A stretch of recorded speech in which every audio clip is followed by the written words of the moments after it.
أعوذ بالله من الشيطان الرجيم. بسم الله الرحمن الرحيم.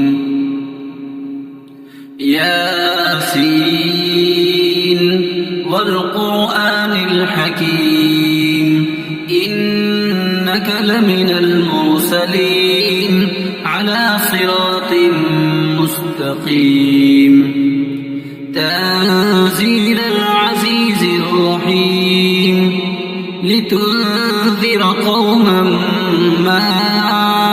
أنذر آباؤهم فهم غافلون. لقد حق القول على أكثرهم فهم لا يؤمنون. إنا جعلنا في أعناقهم أغلالا فهي إلى الأذقان فهم مقمحون. وجعلنا من بين أيديهم سدا ومن خلفهم سدا فأغشيناهم فهم لا يبصرون. وسواء عليهم أأنذرتهم أم لم تنذرهم لا يؤمنون. إنما تنذر من اتبع الذكر وخشي الرحمن بالغيب فبشره بمغفرة وأجر كريم. إنا نحن نحيي الموتى ونكتب ما قدموا وآثارهم وكل شيء أحصيناه في إمام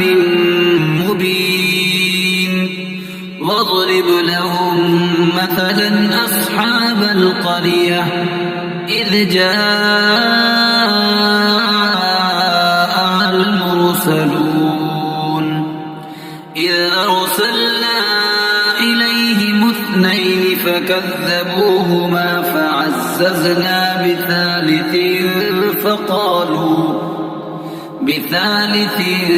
فقالوا إنا إليكم مرسلون. قالوا ما أنتم إلا بشر مثلنا وما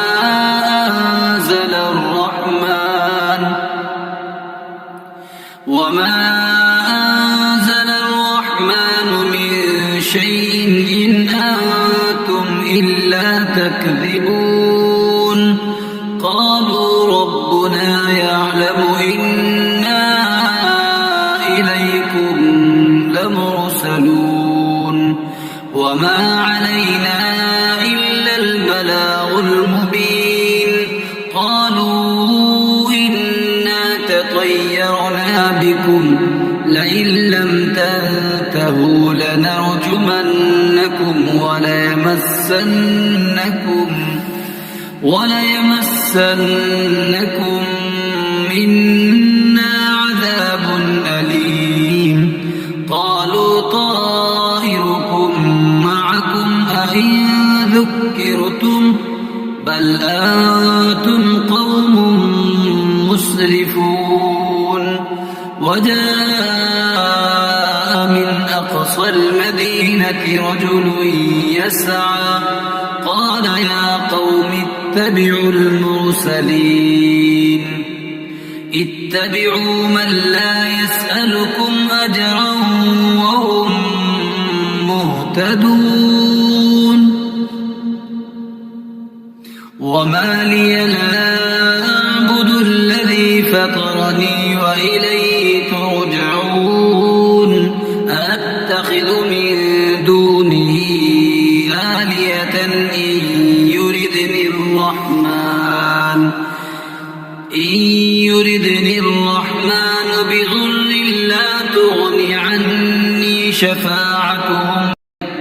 شفاعتهم شيئا ولا ينقذون. إني إذا لفي ضلال مبين إني آمنت بربكم فاسمعون قيل ادخل الجنة قال يا ليت قومي يعلمون بما غفر لي ربي وجعلني من المكرمين وما أنزلنا على قومه من بعده من جند من السماء وما كنا منزلين إن كانت إلا صيحة واحدة فإذا هم خامدون يا حسرة على العباد ما يأتيهم من رسول إلا كانوا به يستهزئون ألم يروا كم أهلكنا قبلهم من القرون أنهم إليهم لا يرجعون وإن كل لما جميع لدينا محضرون وآية لهم الأرض الميتة أحييناها وأخرجنا منها حبا فمنه يأكلون وجعلنا فيها جنات من نخيل وأعناب وفجرنا فيها من العيون ليأكلوا من ثمره وما عملته أيديهم أفلا يشكرون سبحان الذي خلق الأزواج كلها مما تنبت الأرض ومن أنفسهم ومما لا يعلمون وآية لهم الليل نسلخ منه النهار فإذا هم مظلمون والشمس تجري لمستقر لها ذلك تقدير العزيز العليم والقمر قدرناه منازل حتى عاد كالعرجون القديم لا الشمس ينبغي لها أن تدرك القمر ولا الليل سابق النهار وكل في فلك يسبحون وآية لهم أنا حملنا ذريتهم في الفلك المشحون وخلقنا لهم من مثله ما يركبون وإن نشأ نغرقهم فلا صريخ لهم ولا هم ينقذون إلا رحمة منا ومتاعا إلى حين وإذا قيل لهم اتقوا ما بين أيديكم وما خلفكم لعلكم ترحمون وما تأتيهم من آية من آيات ربهم إلا كانوا عنها معرضين وإذا قيل لهم أنفقوا مما رزقكم الله قال الذين كفروا للذين آمنوا أنطعم من لو يشاء الله أطعمه إن أنتم إلا في ضلال مبين ويقولون متى هذا الوعد إن كنتم صادقين ما ينظرون إلا صيحة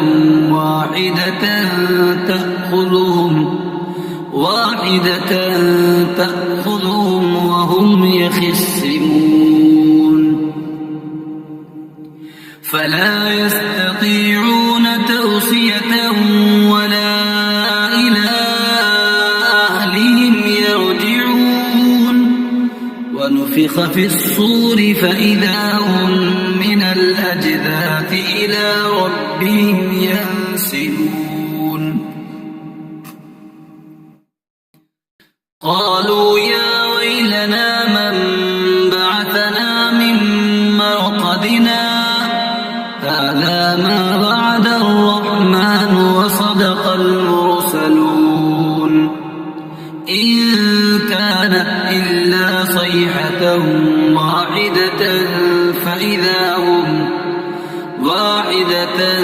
فإذا هم جميع لدينا محضرون فاليوم لا تظلم نفس شيئا ولا تجزون إلا ما كنتم تعملون إن أصحاب الجنة اليوم في شغل فاكهون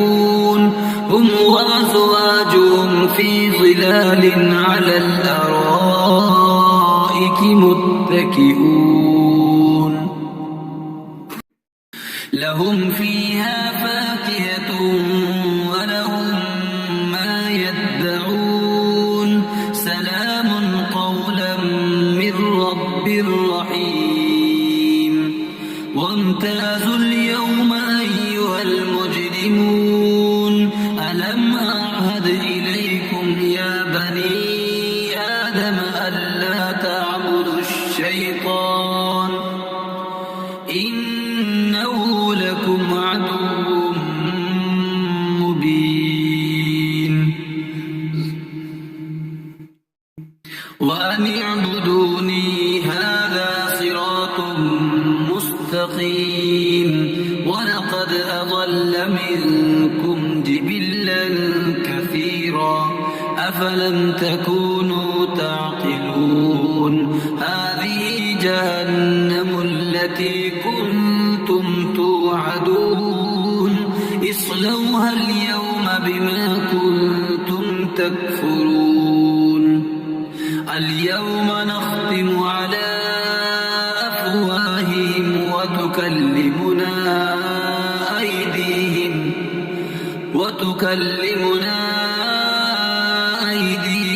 وتشهد أرجلهم بما كانوا يكسبون ولو نشاء لطمسنا على أعينهم فاستبقوا الصراط فأنى يبصرون ولو نشاء لمسخناهم على مكانتهم فما استطاعوا مضيا ولا يرجعون ومن نعمره ننكسه في الخلق أفلا يعقلون وما علمناه الشعر وما ينبغي له إن هو إلا ذكر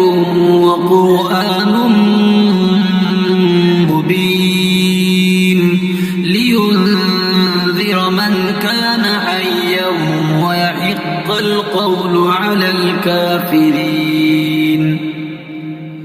أولم يروا أنا خلقنا لهم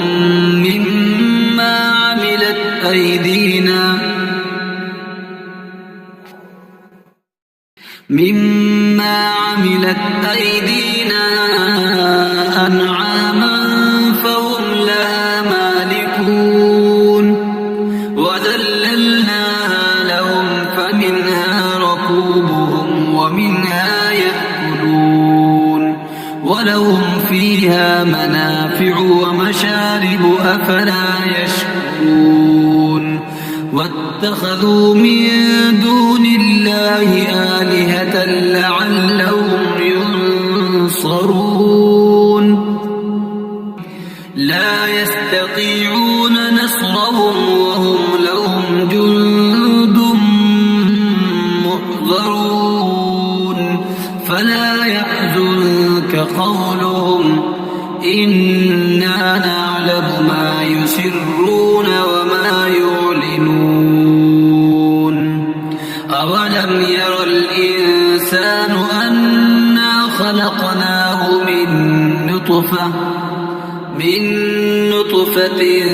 فإذا هو خصيم مبين وضرب لنا مثلا ونسي خلقه قال من يحيي العظام وهي رميم قل يحييها الذي أنشأها أول مرة وهو بكل خلق عليم الذي جعل لكم من الشجر الأخضر نارا فإذا أنتم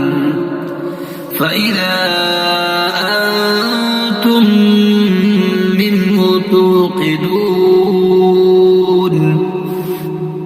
أوليس الذي خلق السماوات والأرض بقادر على أن يخلق مثلهم بلى وهو الخلاق العليم إنما أمره إذا أراد شيئا أن يقول له كن فيكون فسبحان الذي بيده ملكوت كل شيء أعوذ بالله من الشيطان الرجيم بسم الله الرحمن الرحيم الرحمن علم القرآن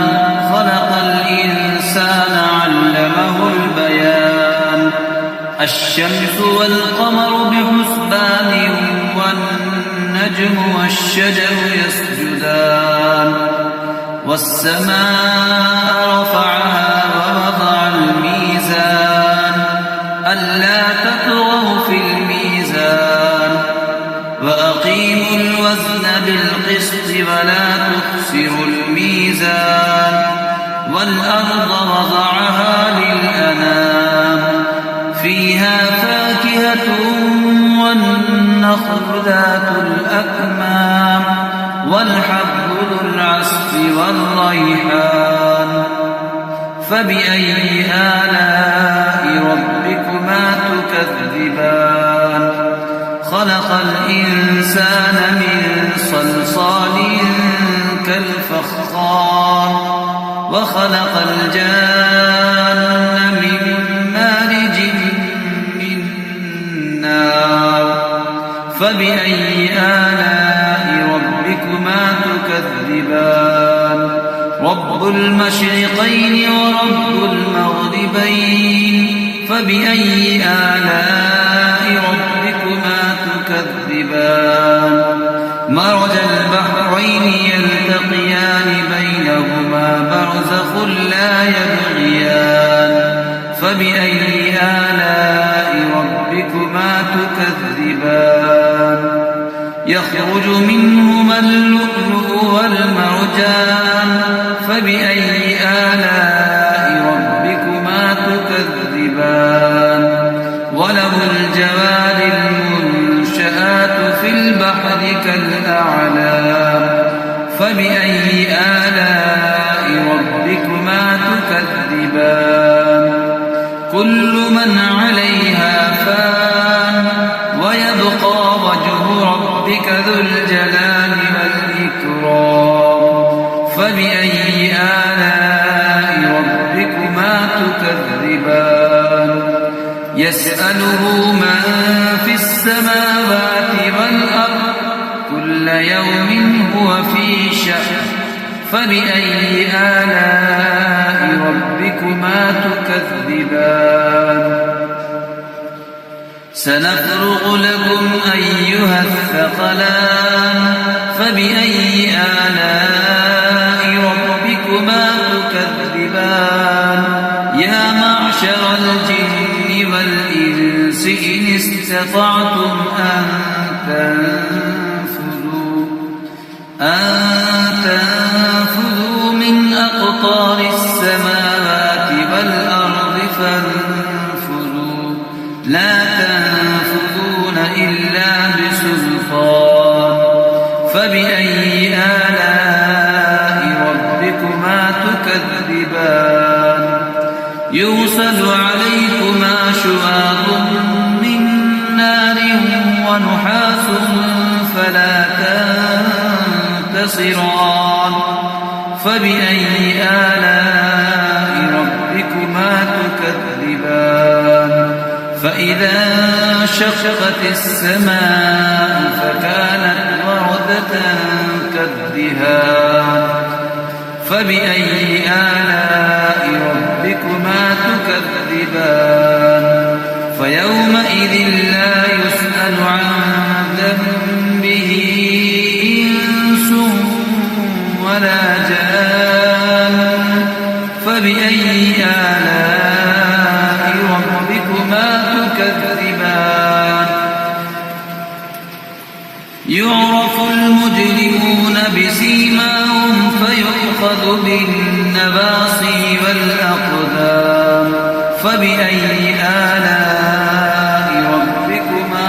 تكذبان هذه جهنم التي يكذب بها المجرمون يطوفون بينها وبين حميم آن فبأي آلاء ربكما تكذبان ولمن خاف مقام ربه جنتان فبأي آلاء ربكما تكذبان ذواتا أفنان فبأي آلاء ربكما تكذبان فيهما عينان تجريان فبأي آلاء ربكما تكذبان فيهما من كل فاكهة زوجان فبأي آلاء ربكما تكذبان متكئين على فرش بطائنها من استبرق وجنى الجنتين دان فبأي آلاء ربكما تكذبان فيهن قاصرات الطرف لم يطمثهن إنس قبلهم ولا جان فبأي آلاء ربكما تكذبان كأنهن الياقوت والمرجان فبأي آلاء ربكما تكذبان هل جزاء الإحسان إلا الإحسان فبأي آلاء ربكما تكذبان ومن دونهما جنتان فبأي آلاء ربكما تكذبان مدهامتان فبأي آلاء ربكما تكذبان فيهما عينان نضاختان فبأي آلاء ربكما تكذبان فيهما فاكهة ونخل ورمان فبأي آلاء ربكما تكذبان فيهن خيرات حسان فبأي آلاء ربكما تكذبان حور مقصورات في الخيام فبأي آلاء ربكما تكذبان لم يطمثهن إنس قبلهم ولا جان فبأي آلاء ربكما تكذبان متكئين على رفرف خضر وعبقري حسان فبأي آلاء ربكما تكذبان تبارك اسم ربك ذي الجلال والإكرام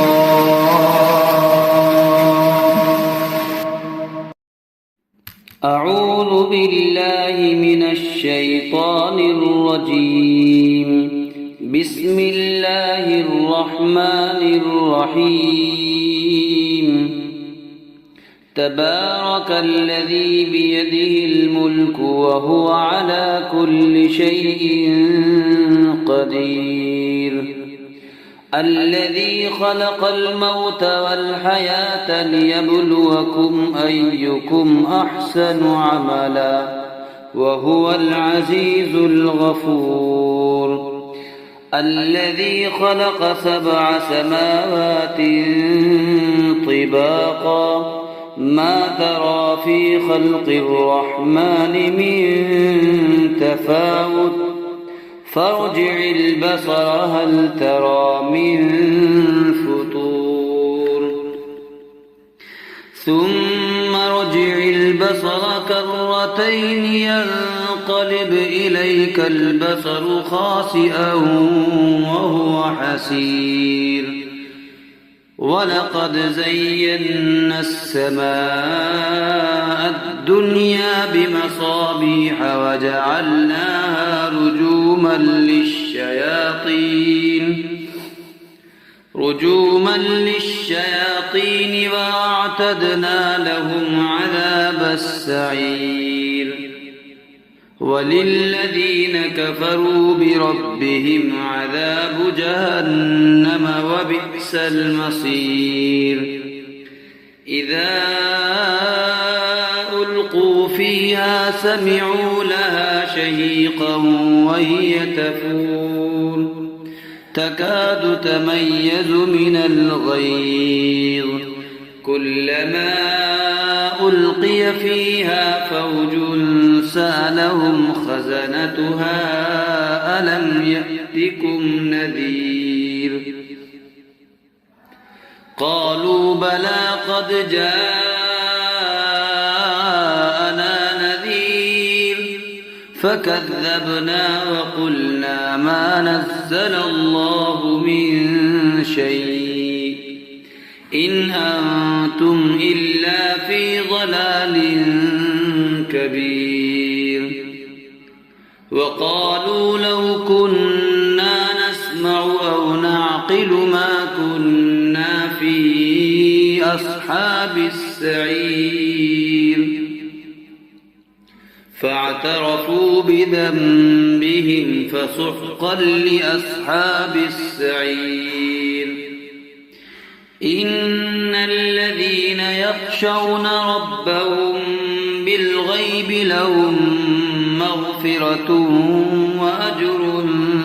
كبير وأسروا قولكم أو اجهروا به إنه عليم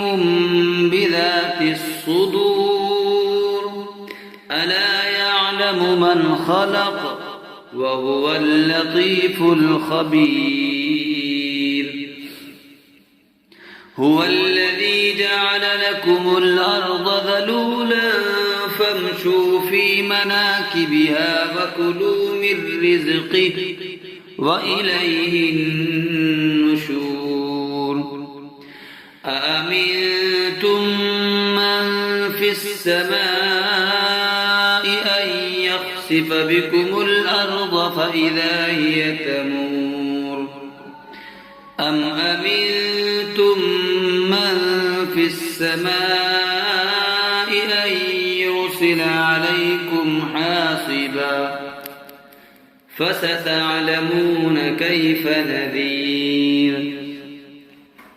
ولقد كذب الذين من قبلهم فكيف كان نكير أولم يروا إلى الطير فوقهم صافات ويقبضن ما يمسكهن إلا الرحمن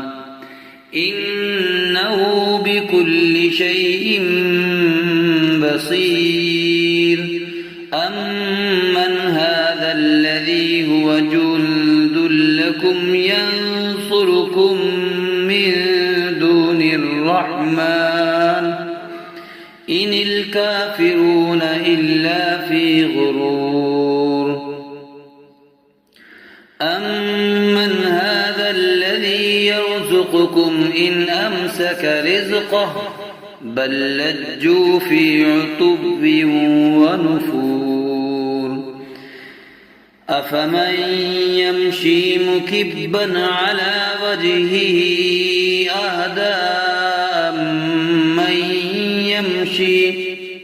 أهدى من يمشي سبيا على صراط مستقيم قل هو الذي أنشأكم وجعل لكم السمع والأبصار والأفئدة قليلا ما تشكرون قل هو الذي ذرأكم في الأرض وإليه تحشرون ويقولون متى هذا الوعد إن كنتم صادقين قل إنما العلم عند الله وإنما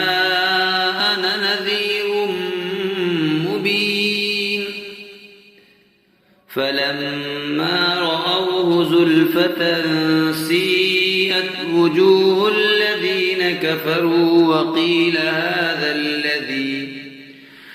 وقيل هذا الذي كنتم به تدعون قل أرأيتم إن أهلكني الله ومن معي أو رحمنا فمن يجير الكافرين من عذاب أليم قل هو الرحمن آمنا به وعليه توكلنا فستعلمون من هو في ضلال مبين قل أرأيتم إن أصبح ماؤكم غورا فمن يأتيكم بماء